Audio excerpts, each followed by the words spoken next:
el tema de patología restrictiva pulmonar, ¿ya? Enfermedades pulmonares crónicas restrictivas. Así que vamos a hablar ahora de procesos infecciosos pulmonares. Voy a compartir mi pantalla.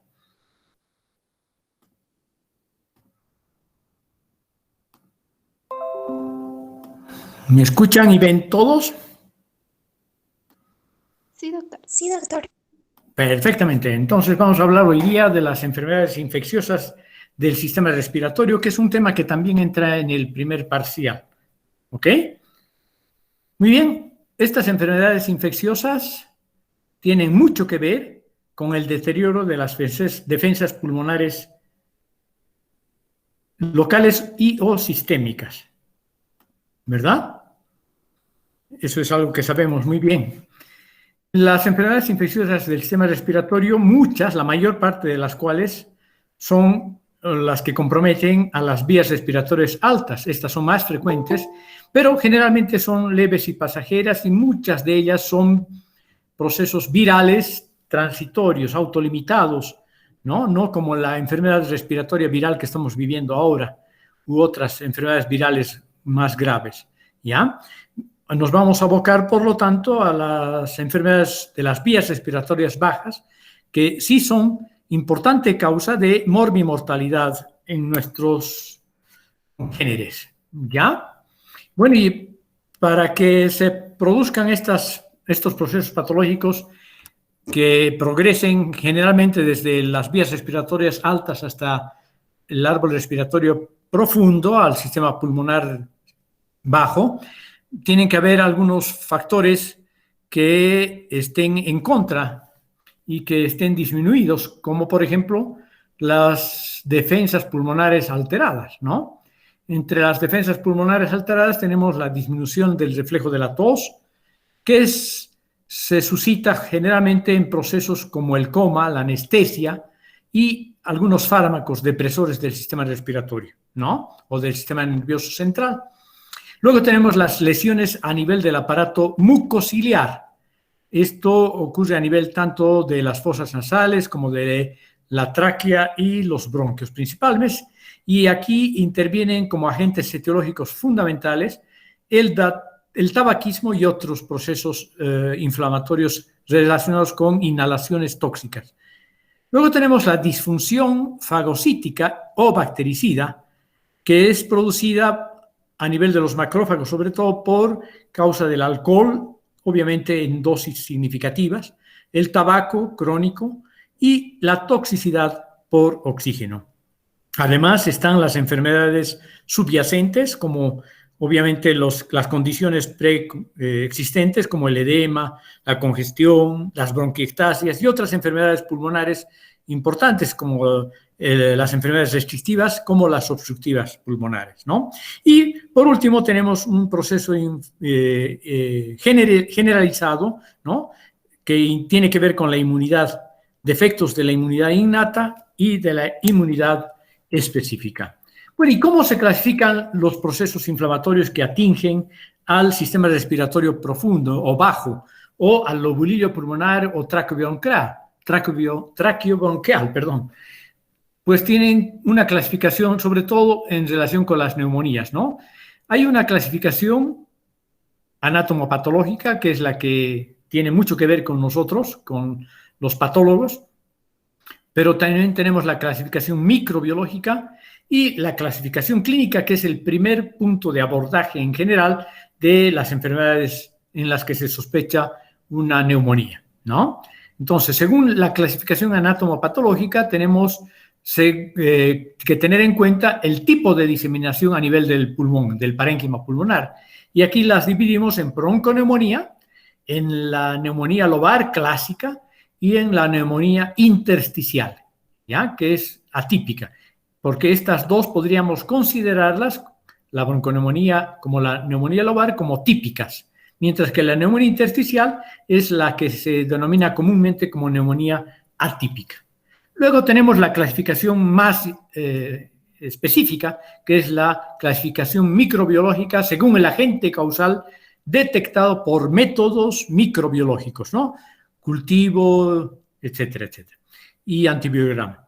Y la clasificación clínica, que como les he dicho es el primer abordaje semiológico que se tiene que hacer de las neumonías, ¿no? Y entonces la subclasificación clínica tiene que ver con las circunstancias que rodean al desarrollo de la enfermedad. ¿Dónde se ha adquirido el proceso patológico infeccioso? ¿En la comunidad, en el hospital o en otros ambientes relacionados con la gente que trabaja en salud pública? Los ambientes especiales, los huéspedes u hospederos, mejor es una palabra que se llama hospederos, inmunocomprometidos, y las neumonías por aspiración, ¿ya? Y en la enfermedad adquirida en la comunidad, que es la más frecuente, obviamente, se clasifica en dos grandes grupos, la neumonía típica y la neumonía atípica, ¿sí? Aquí tenemos una imagen macroscópica y microscópica de pulmones que tienen una arquitectura conservada. Pulmones rosaditos, claro que tienen un poquito de antracosis, que es lo normal en los que vivimos en un ambiente citadino, como por ejemplo incluso ya en Cochabamba, ¿no? Que ya se ha convertido debe ser una ciudad pequeña en una ciudad intermedia, ya a punto de transformarse en una ciudad grande. Y aquí tenemos la arquitectura del lobulillo pulmonar, en donde los tabiques alveolares, los sacos alveolares y los alveolos están bien conservados arquitecturalmente. Los tabiques, como ven ustedes, son delgaditos y las cavidades alveolares están dilatadas normalmente, obviamente no patológicamente, y revestidas casi por entero por estos tabiques alveolares que pueden tener comunicaciones entre ellos a través de los poros de Kohn, ¿no? Los poros de Kohn. Bueno, ahora ya hablando del tema en particular, me siguen escuchando, ¿verdad?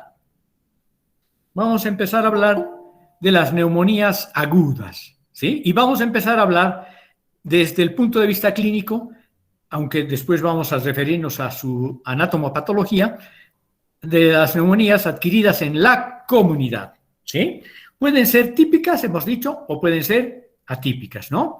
Las típicas suelen ser bacterianas, no siempre, pero suelen ser bacterianas, ¿no? Y consisten en una inflamación infecciosa con hepatización pulmonar, cuando hablamos de la neumonía lobar, ¿no? O una neumonía o un proceso inflamatorio centrado a nivel de los bronquios y extendida a los alveolos adyacentes, cuando hablamos de la bronconeumonía, ¿sí? Y estas neumonías adquiridas en la comunidad suelen estar causadas por bacterias gram positivas. Entre los más frecuentes, los dos más frecuentes, diríamos, Streptococcus pneumoniae o neumococos y Haemophilus influenza, ¿ya? Además, claro, neumonías adquiridas en la comunidad pueden ser por otros agentes mucho menos frecuentes, como la Moraxella catarrhalis, Staphylococcus aureus, que es más agresivo, Legionella pneumofilia, enterobacterias, etc. Klebsiella pneumoniae como pseudomonas, ¿no? Entre las enterobacterias. Y hasta en el 30% de los casos de las neumonías adquiridas en la comunidad no se puede dilucidar el agente etiológico involucrado. Luego tenemos las atípicas, que son o suelen ser, por lo menos frecuentemente, por virus, ¿no? Tenemos que es una neumonía que compromete más que los lóbulos o los bronquios y el parénquima alveolar adyacente, el intersticio pulmonar. Y aquí tenemos que la mayoría de estas patologías que producen neumonía intersticial o atípica está relacionada con virus. Entre los más frecuentes, virus de la influenza A o B, el virus SR2, ¿no? El adenovirus, el rinovirus, el herpes simplex, el citomegalovirus, que son ya más raritos, ¿no? La mayor parte son virus influencia y el sincicial respiratorio. Luego tenemos entre estas neumonías atípicas, que también pueden ser producidas por bacterias, como agente etiológico, el Mycoplasma pneumoniae, ¿sí? Entonces, seguimos con las bacterias, con las neumonías bacterianas actualmente. Ahora, tenemos dos patrones morfológicos bien reconocidos, la neumonía lobar, aunque no suelen ser exactamente totalmente diferenciados unos de otros, se pueden solapar parcialmente, pero la clásica neumonía lobar es la que afecta todo un lóbulo pulmonar, ¿sí? Y está perfectamente separada su afectación del lóbulo comprometido con el lóbulo no comprometido, ¿no? A nivel de la incisura entre ambos lóbulos, de la cisura pleural entre ambos lóbulos, ¿no? Y luego tenemos la bronconeumonía, que no compromete todo un lóbulo, pero que sí compromete el árbol bronquial y el parénquima pulmonar neumónico periférico al bronquio, ¿sí? Vecino al bronquio. Y claro, estas dos neumonías, sobre todo la neumonía lobar, cursa con una serie de fases cronológicas, ¿no? Una fase de congestión que dura alrededor de 24 horas, una fase de hepatización roja, una fase de hepatización gris y una fase de resolución cuando bien le va al enfermo, ¿sí? Aquí tenemos la clásica neumonía lobar con compromiso de todo un lóbulo, mientras que los lóbulos vecinos, incluso del mismo parénquima pulmonar, del mismo pulmón, diríamos, están sanos. El lóbulo comprometido está casi por entero o por entero comprometido por esta solución. Aquí tenemos la radiografía de una típica neumonía lobar que consolida todo el lóbulo pulmonar, en este caso el lóbulo pulmonar derecho superior, ¿sí? Y aquí tenemos la histología clásica, en donde ven que los espacios aéreos de los alvéolos pulmonares están totalmente comprometidos por un exudado inflamatorio agudo, predominantemente formado por polimorfonucleares neutrófilos, aunque pueden también participar algunos linfocitos y células plasmáticas y eventualmente macrófagos, ¿ya? Entonces, esta es la fase aguda, pero además nótese que los tabiques alveolares están francamente congestionados y pueden haber focos de hemorragia pulmonar. Es por eso que clínicamente esta neumonía se puede categorizar o caracterizar por un esputo herrumbroso, por la presencia de sangre mezclado con pus y moco en estos pacientes, ¿sí?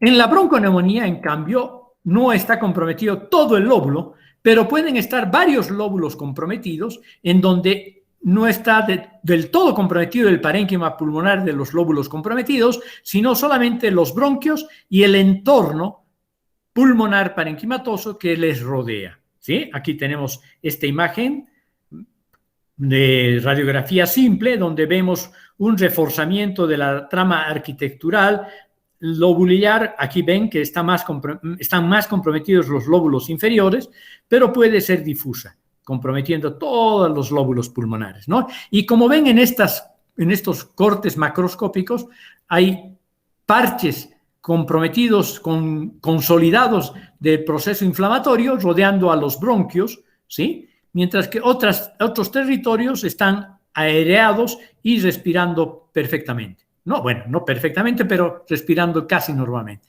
¿no? Entonces, esto es lo que caracteriza a la bronconeumonía, ¿sí? Que es una consolidación exudativa parchada. Esa es la característica típica. Y aquí vemos justamente eso en la tomografía axial computarizada también, ¿no?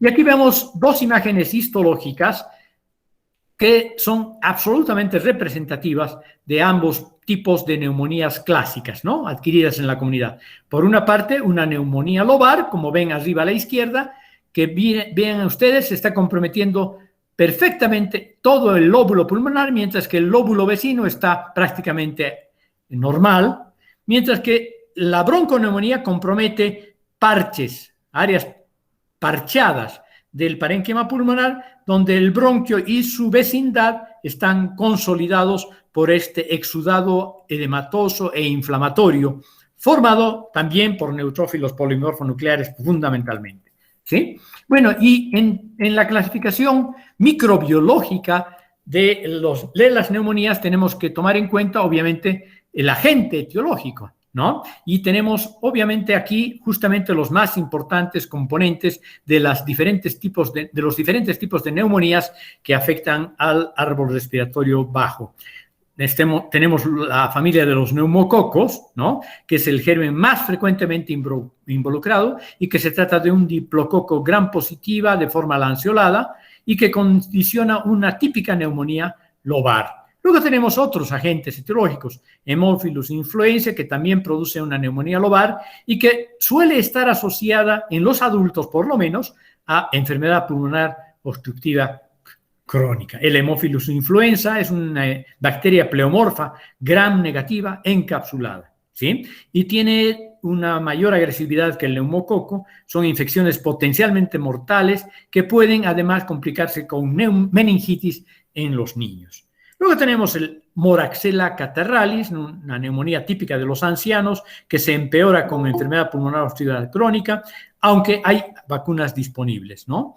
Luego tenemos el Staphylococcus aureus, que es un agente etiológico que ya saben ustedes que es muy común en nuestra existencia y que en general es más agresivo que los neumococos en general y complica las infecciones respiratorias altas virales de sujetos susceptibles y que además de complicar las infecciones respiratorias altas, se complica por sí mismo con procesos como absedación, la producción de abscesos e incluso derrames pleurales purulentos, o sea, empiemas, ¿ya? Luego tenemos otros menos frecuentes, la Klebsiella pneumoniae, que es la forma más frecuente de neumonía por gram negativos, y que se presenta en pacientes debilitados y alcohólicos, Pseudomonas aeruginosa, que aunque no es típica de la neumonía adquirida en la comunidad, es más bien, sobre todo, producida en ambientes de salud pública o hospitalizados y que suele asociarse a pacientes neutropénicos o con fibrosis quística del páncreas, ¿no? Y que tienen una entidad patológica subyacente. Luego, la Legionella pneumofilia, que se produce en pacientes inmunodeprimidos y que suele tener un curso agresivo, ¿ya?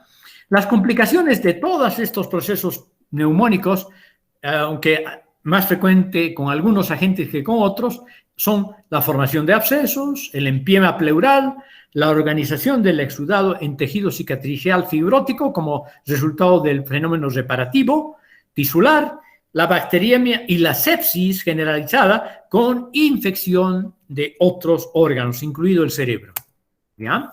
Y aquí tenemos entonces una serie de cortes macroscópicos, radiológicos y microscópicos para ver diferentes tipos de neumonías por bacterias más agresivas.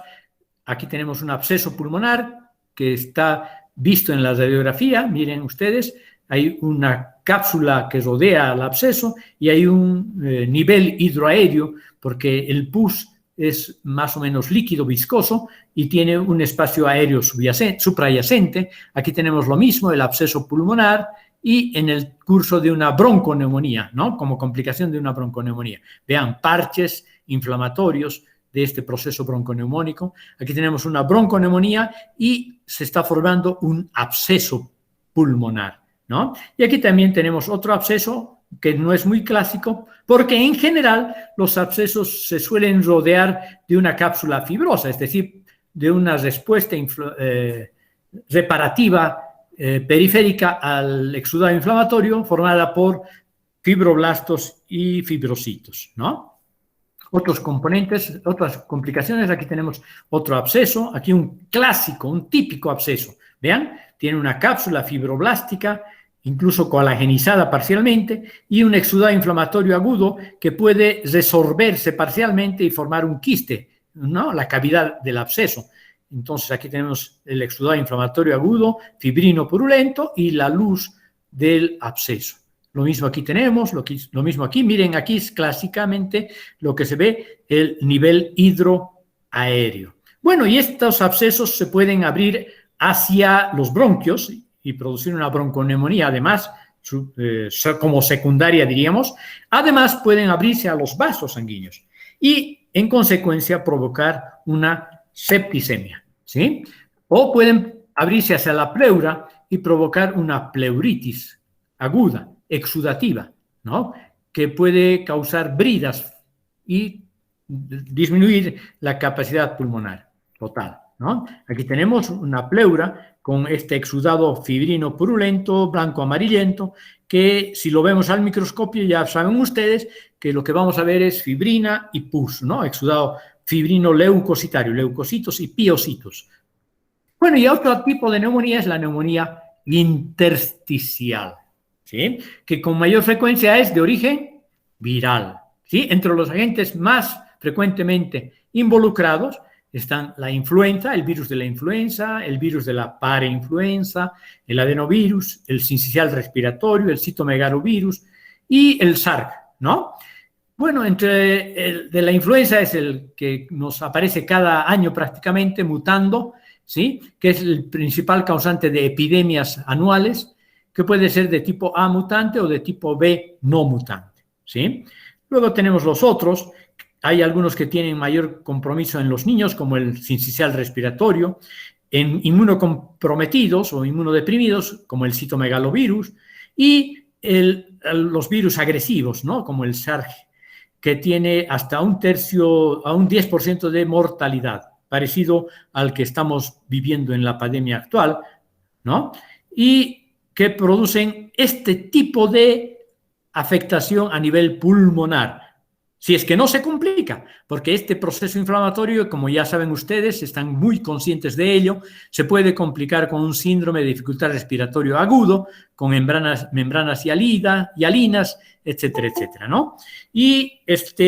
Pero antes de que se complique, esta neumonía intersticial o atípica se caracteriza, fíjense ustedes, por un engrosamiento de los tabiques, o sea, de las paredes alveolares. Vean, las paredes están francamente engrosadas e infiltradas por un infiltrado predominantemente monocitario, y este infiltrado monocitario predominantemente formado por linfocitos, mientras que los alveolos, vean ustedes, están libres prácticamente del exudado inflamatorio, ¿no? Eso es una neumonía intersticial o atípica, ¿sí?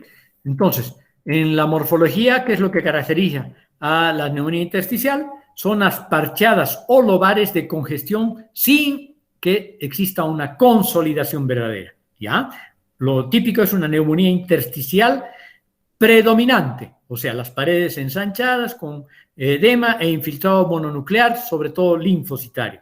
Pueden, si se complican sobre todo, aparecer membranas hialidas que reflejan la complicación con un daño alveolar difuso y un síndrome de dificultad respiratorio agudo, ¿sí?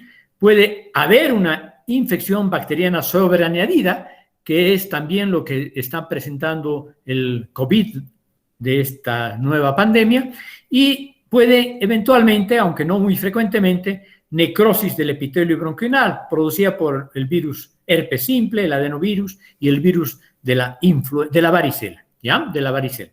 Muy bien.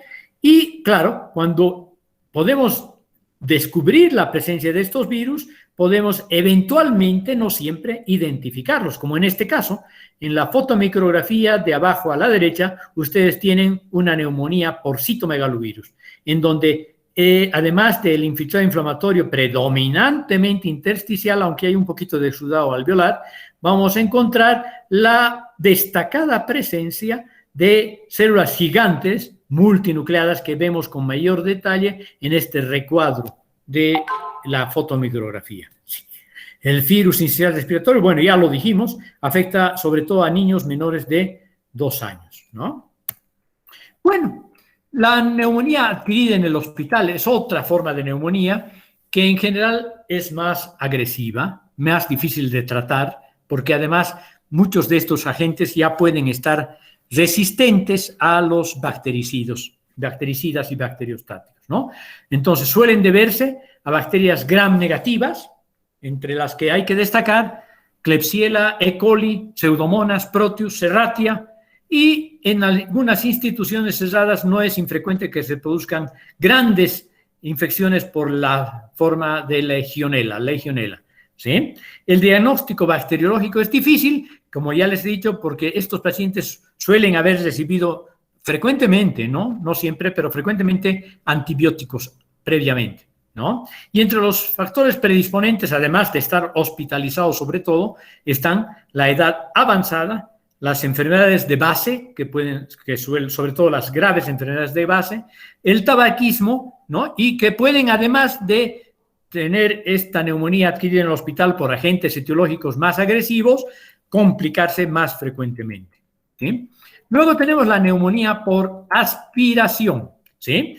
Que además de ser una neumonía infecciosa, puesto que se regurgitan bacterias a partir del ácido del estómago, del jugo gástrico, hay una lesión química por ácido gástrico, ¿sí? Entonces, una lesión en una neumonía mixta, química e infecciosa, ¿sí?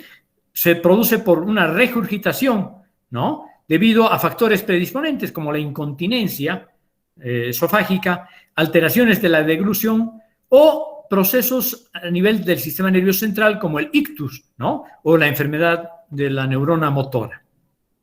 Entonces, ya les decía, es una neumonía ácida que produce una neumonía química y que muy frecuentemente se complica con daño alveolar difuso y por consiguiente con una distrés respiratorio agudo, ¿sí? Los microorganismos involucrados en estas neumonías por aspiración suelen ser varios o mixtos, ¿no? Entre los que destacan la fusobacteria y los bacteroides. También pueden haber Staphylococcus aureus adquiridos en el hospital, sobre todo. Las complicaciones son mucho más frecuentes y este síndrome de dificultad respiratoria agudo también es mucho más frecuente. Está entre las causas más frecuentes de distrés respiratorio agudo no ligado al COVID, no secundario a COVID, ¿ya? Y podemos ver por la presencia de material extraño, muy frecuentemente la presencia de una respuesta a cuerpo extraño, justamente con presencia de células gigantes multinucleadas o por lo menos de macrófagos de citoplasma espumoso. Vean que es un proceso neumónico mixto, ¿no? Tanto alveolar como intersticial y que puede acompañarse además incluso de la presencia de otros productos, además del ácido clorhídrico. Por ejemplo, aquí se ha regurgitado contenido intestinal con presencia de grasa, seguramente de la alimentación que tuvo este paciente previamente al proceso. Luego tenemos las neumonías que en pacientes inmunosuprimidos, todos ustedes saben que pueden desarrollar neumonías por gérmenes oportunistas, ¿no? Y entre los gérmenes oportunistas tenemos las micobacterias, tuberculosis entre ellas la más importante, o bacterias atípicas también, ácido alcohol resistentes, los virus, los hongos y los protozoos, ¿sí? Las infecciones micóticas pulmonares producen una inflamación altamente destructiva, ¿ya? No solo pueden producir una neumonía lobar o bronconeumonía, sino que además hay mucha destrucción necrótico-inflamatoria, como por ejemplo la que ocurre por el Aspergillus flavus, que produce, además de necrosis, áreas de infarto pulmonar. La histoplasmosis, la coccidioidomicosis, la esporotricosis, que se caracterizan por una inflamación crónica, granulomatosa y fibrosis similar, aunque no exactamente igual, a la de la tuberculosis, ¿no? Aquí tenemos entonces cándida, aquí tenemos aspergillus y los criptococos que producen, la nocardia que produce esta lesión y los criptococos que producen inflamación crónica granulomatosa con gran consolidación y cavitación. Aquí tenemos un granuloma micótico, o sea, por hongos, perdón, y aquí tenemos la presencia de estas hifas ramificadas muy proliferadas que son típicas del Aspergillus, o la presencia de estas esporas dentro de una célula gigante multinucleada rodeadas por un granuloma encapsulado, como ocurre en la coccidioidomicosis. Y aquí tenemos los microabscesos pulmonares clásicos, de nuevo, de una candidiasis, ¿no? En los agentes, son agentes oportunistas que normalmente habitan en la cavidad oral, pero que sin embargo no progresan hacia neumonías de este estilo en la gente que no tiene deficiencia inmunológica, ¿no? Aquí tenemos microabscesos pulmonares producidos por una cándida, en donde se ven numerosas esporas, no sé si logran ver esporas, y estos filamentos que en realidad no son ramificados, pero sí están septados, que se denominan pseudohifas de cándida, ¿ya? Esta neumonía suele ser parecida a la bacteriana, pero que es mucho más frecuente, obviamente, en pacientes inmunocomprometidos. Bueno, y eso sería este temita corto para hoy día. Para la próxima les vamos a presentar ya el vídeo grabado por el doctor Flores, ¿ya? De neumonía intersticial, no de neumonía, perdón, de enfermedad pulmonar obstructiva, de enfermedad pulmonar restrictiva crónica, ¿ya? De los procesos infecciosos, ¿ok? ¿De acuerdo? Muy bien, ese es un tema corto que entra en el primer parcial todavía. Luego teníamos enfermedades restrictivas y creo que hasta ahí entra en el primer parcial. Y ya después vamos a avanzar cáncer pulmonar dentro de 2 semanas, que en nuestro cronograma de exámenes todavía no entra en el primer parcial, sino se posterga para el segundo parcial. ¿Ok, Adriana?